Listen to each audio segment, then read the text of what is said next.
Is there any level on the S&P that you would be a buyer and take up your percentage in asset allocation to a meaningful level? No, I mean, so again, I wanted to bring this up earlier, and I'm glad the question got asked. This hit my inbox this morning. Strategists cutting S&P 500 estimates, Bloomberg. 7 of 21 strategists tracked by Bloomberg have lowered their projections for the S&P 500, reducing their average annual estimate at the earliest point in the year since 2003. That average annual estimate implies the S&P 500 will be at 2175 at year end, implying a 12% increase from the end of January. How useful was any of that information? Did you find any of that useful? No. I didn't. So again, we don't put out levels and price targets here. So we have a frequentist overlay going back to slide 39 on the deck that shows anytime corporate profits in a recession, you get a 20% or more stock market decline.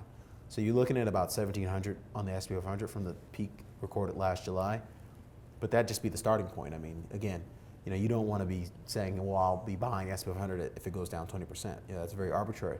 What if we're in the thralls of recession and the data and financial markets continue to indicate that things are actually getting worse in the margin at that particular point in time?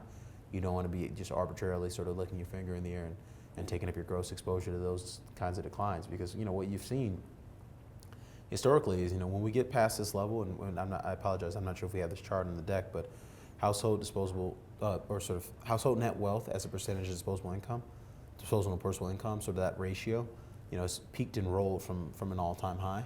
And what you saw is basically every time it's peaked and rolled from its all-time high, stock market tends to get cut in half.